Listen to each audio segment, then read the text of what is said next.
Bueno, seguimos en Monitor Económico y vamos a nuestro espacio de análisis y entrevistas. Y hoy tengo el gusto de poder hablar de un tema que ya lo habíamos tocado en alguna oportunidad con gente del Infona, lo habíamos tocado también con algunos técnicos, pero que siempre es bueno remarcarlo porque siempre hay como mucha confusión un poco sobre el tema y es los créditos de carbono.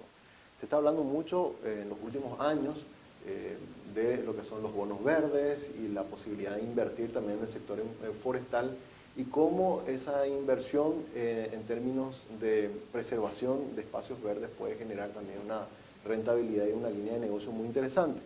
Bueno, recientemente se acaba de aprobar una ley en nuestro país que pone una legislación a ese instrumento. De hecho, el presidente de la República estuvo viajando recientemente a Estados Unidos comentando un poco sobre eso en varios foros internacionales y tratando de atraer inversión al Paraguay en esta nueva figura de inversión. Pero obviamente hay todavía mucho desconocimiento y por eso tenemos el gusto de poder tener invitados hoy que nos van a explicar cómo funciona el tema de los créditos de carbono y también vamos a hacer consultas respecto a los temores que hay al respecto. Y ya les presento a ellos, está Sebastián Cantero, él es gerente de comunicación de la empresa Atenil y también está Nicole Thyssen, ella es administradora de proyectos de carbono Chaco Vivo, a quienes les saludo. Muy buenos días. Buenos días.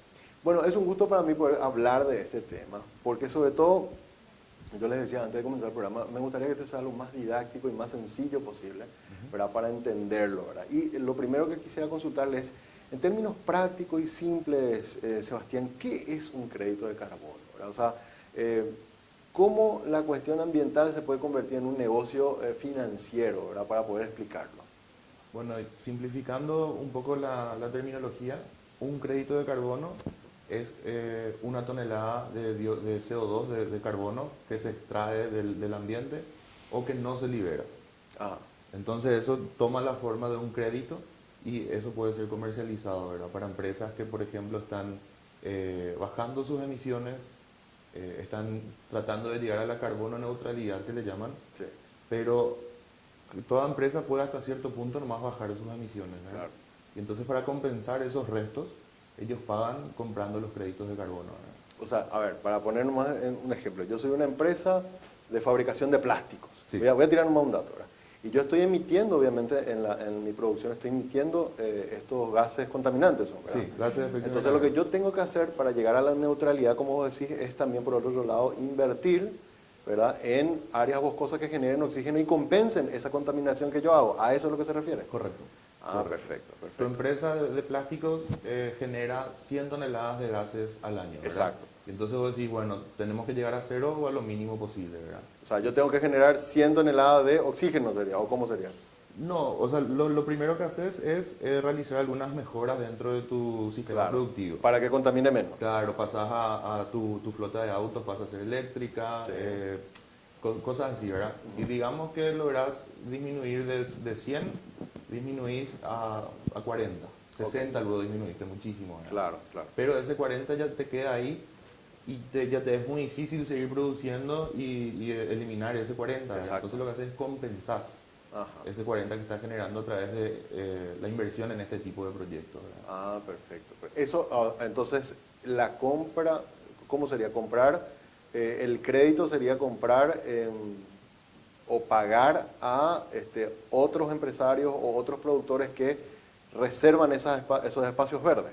Correcto. Y puede ser no solamente espacios verdes, o sea, con un programa de tratamiento de residuos se puede hacer créditos de carbono, con la ganadería misma se puede hacer créditos de carbono, incluso hay plantaciones de soja que logran generar créditos de carbono. ¿A plantaciones de soja? Plantaciones de soja, sí, con un método de tratamiento de producción sostenible y ciertos pequeños cambios en lo que es todo el proceso productivo agrícola, logran la captación de créditos de carbono. Igual es algo que está como que, o sea, todo lo de créditos de carbono es muy nuevo. Sí.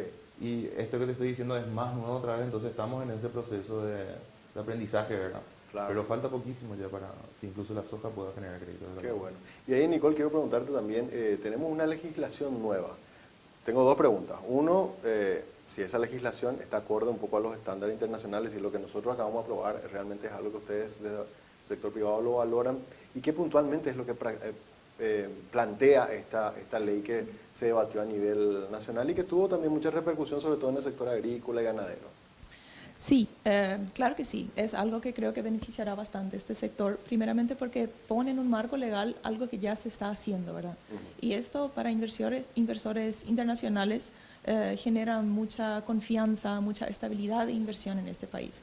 Entonces, sabiendo este marco legal, por más que hay muchas definiciones abiertas todavía, genera esa confianza de poder invertir y ver que ya hay un marco legal en el que pueden confiar, digamos, y que sus inversiones están seguras en este sector. Define muchas cosas que, como dije, ya se están desarrollando en el país. Claro.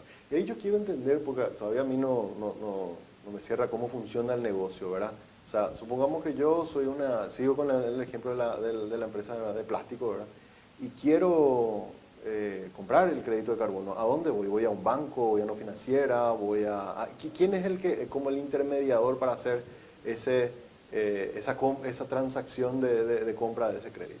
Bueno, puede haber un broker o puede no haber. O sea, generalmente los desarrolladores de proyectos los salimos como que a buscar. Vamos a conferencias, ofrecemos cosas, generamos material publicitario también como cualquier otro tipo de empresa. Sí, creo que sería importante acá también agregar el rol de las certificadoras. O sea, hay certificadoras internacionales que certifican estos proyectos, ¿verdad?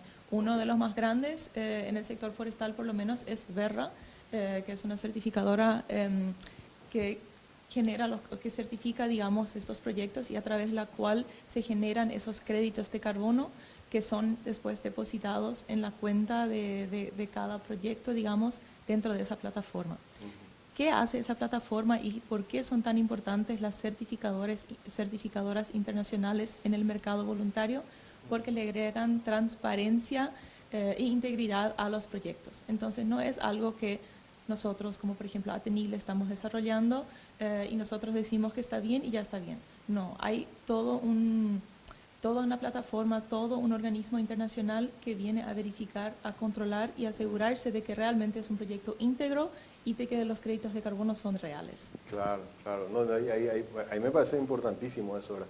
La legislación lo que prevé es justamente de qué manera se hace ese control, ¿verdad? Como para que sea real el hecho de que sí, está compensando efectivamente Samuel con su empresa de plástico, y también, o sea, yo digo, por mi lado está verificado, pero también por el lado, supongamos que vos sos un productor, verificado que realmente vos tenés el campo que tenés, estás generando, digamos, no sé cuál es el término, oxígeno, dióxido Los créditos de carbono. Claro, Créditos de carbono. está generando crédito de carbono, ¿verdad?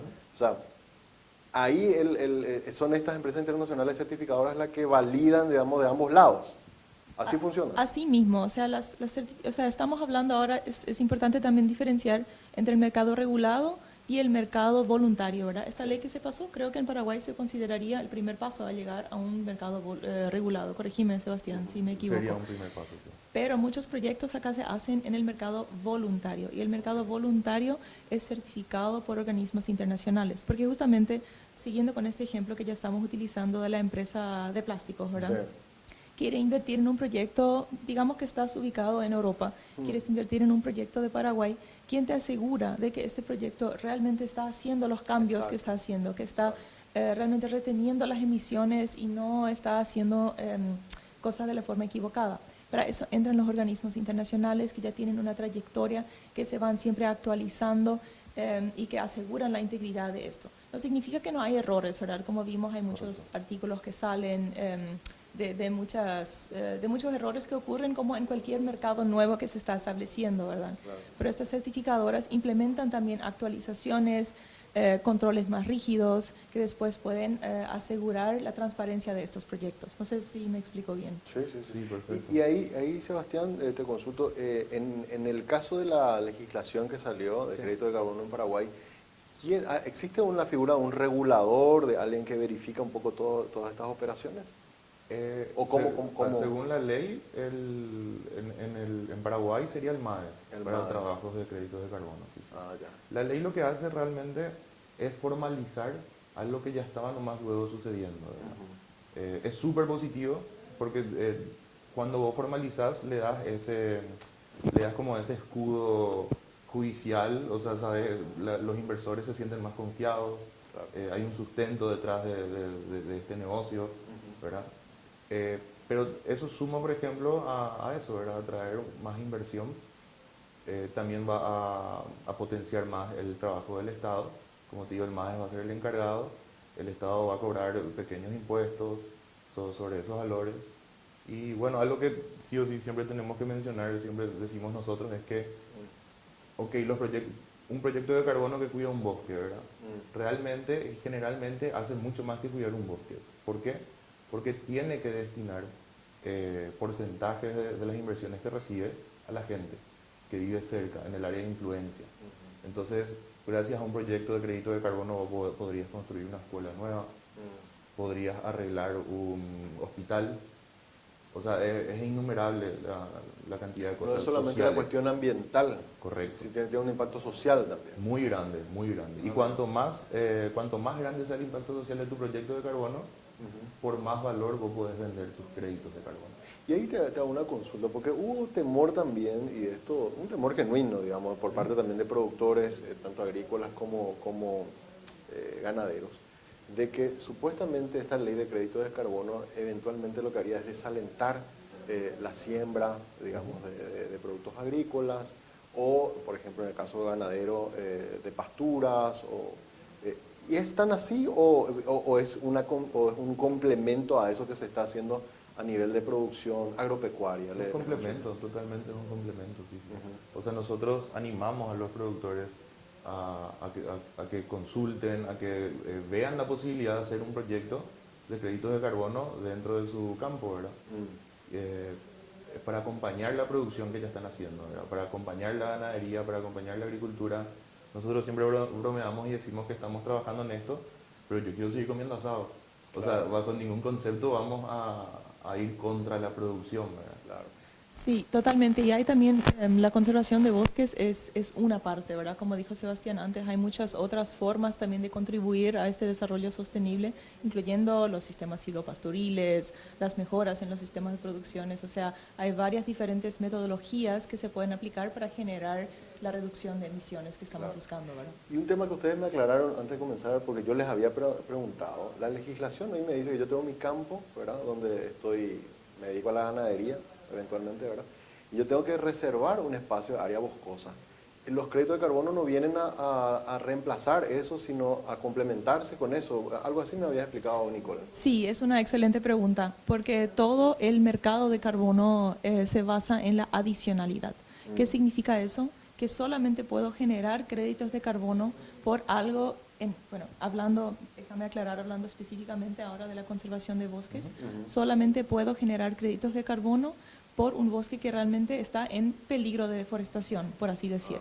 Las áreas de reserva legal, las separaciones, o sea, los separation strips para la deforestación, por ley no se pueden deforestar. Por ende, tampoco generan créditos de carbono. Esto es solamente para las áreas que hubieran sido deforestadas en otra alternativa de producción. Y ahí, por ejemplo, si yo le agrego, yo supongamos trato de ser lo más simple posible. Sí. Tengo, supongamos, 40 hectáreas de bosque nativo, ¿verdad? Y yo agrego otras 40. Hay también, la legislación prevé también que sean cierto tipo de árboles para plantar o como supongamos que yo quiera hacer crédito de carbono y extender esa área boscosa. ¿Hay una especificación en ese sentido o no? No hay ningún tipo de especificación. Sí, los árboles nativos son obviamente mucho más valiosos y sí descubrís dentro de tus 40 hectáreas especies que están especialmente en peligro, otra vez mucho más valioso, ¿verdad? Que versus, digamos, plantar eucalipto.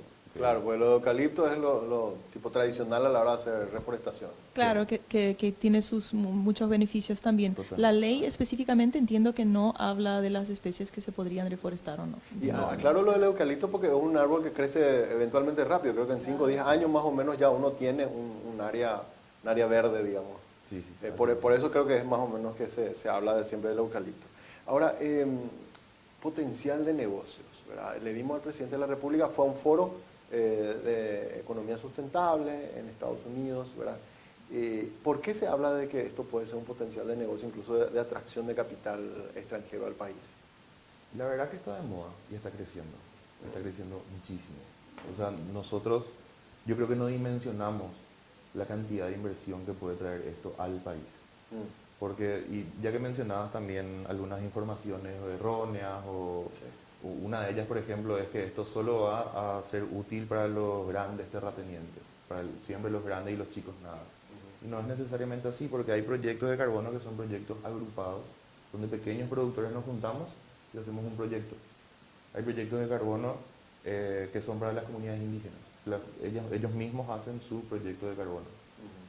Y todo eso, lo que te digo, atrae muchísimo interés de empresas, de las empresas más grandes del mundo, que ya tienen un porcentaje que tienen que destinar a este tipo de acciones.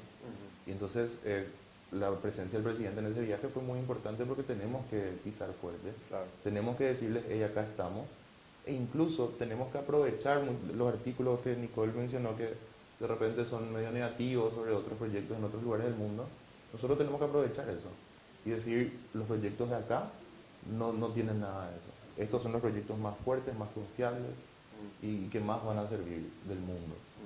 Sí, creo que Paraguay está en una posición bastante única en ese sentido porque, bueno, según el último informe de bosques, tenemos un 40% todavía de área boscosa en Paraguay y los créditos de carbono son una alternativa de producción para mantener eso, ¿verdad? Crear un balance, como ya mencionamos, no desalentar la producción ni nada, pero crear un balance. Y para que esto se pueda conservar, tiene que ser comercializado, tiene que ser una forma de producción más. Por eso, como dijo Sebastián muy bien, creo que tiene un potencial altísimo de inversión en Paraguay. De hecho, en 5 días lo habíamos publicado y después esto tuvo repercusión en varios otros medios. Hay multinacionales de la talla de Apple que han estado investigando, incluso hay proyectos que quieren desarrollarlo entre Paraguay y Brasil. Nosotros nos sorprendió porque vimos en su página web este proyecto, luego lo consultamos con la gente del Infona, ellos nos confirmaron que era cierto, que estaban incluso en contacto. Por poner nomás un ejemplo de cómo una multinacional de escala global ya está mirando a Paraguay a través de este tipo de negocio financiero aliado al medio ambiente, Sebastián. Totalmente, y es muy importante porque, y no me canso de repetirlo, esto va a llegar a todos los estratos sociales, ¿no? Y gracias a una inversión de una empresa como la que mencionaste o de otra, la gente en Paraguay, especialmente en los sectores rurales, realmente va a tener una oportunidad de mejorar su calidad de vida. O sea, te das cuenta, es gigante esto, porque aparte de ser un negocio financiero, como dijiste, aparte del tema medioambiental, o sea, podemos cambiar la calidad de vida de la gente. O sea, es gigante. Y ahí una consulta más, ¿verdad? Como para, porque incluso en los propios medios vemos mucha información, digamos, a favor, en contra, y es siempre importante poder balancear un poco lo que estamos escuchando. El hecho de que tengamos crédito de carbono no implica que, por ejemplo, el área sembrada, el caso soja, que creo que es más de 3 millones de hectáreas, y el caso, por ejemplo, de la ganadería, vamos a dejar de ser un país productor de soja y de carne, digamos. Eso no está en riesgo entonces con esto. No, absolutamente no. De hecho, la producción de alimentos es algo súper importante que tiene que ir mano en mano con estas otras alternativas. De hecho, como me dijiste, Sebastián, que incluso se puede plantar soja generando crédito de carbono si se hace de manera sostenible. Totalmente. Hay una serie de procedimientos que creo que están bajo verificación, pero sí es algo real. Y la ganadería, ni qué decir, o sea, la carne carbono neutral o baja en carbono también se le llama, ya está siendo comercializada. Acá en Brasil nomás luego ya hay carne, en Uruguay ya hay carne de esas que ya exportan. Imagínate que si sos un productor ganadero, haces esto y tenés tu carne de carbono neutral o baja en carbono, se te abren mercados de Europa. Pueden vender a mejor precio. A muchísimo mejor precio. Muchísimo mejor precio. Y ahí, para ir cerrando, ¿cuál es la participación de ustedes en la empresa Atenil? ¿Qué es lo que ustedes gestionan? Para entender un poco cómo también ustedes están involucrados dentro de esto. Bueno, ahora mismo nosotros lo que estamos haciendo es desarrollar nuestro propio proyecto Red Más de carbono, que se llama Chaco Vivo, y tiene casi 200.000 hectáreas, 187.000 hectáreas de bosque nativo chaqueño.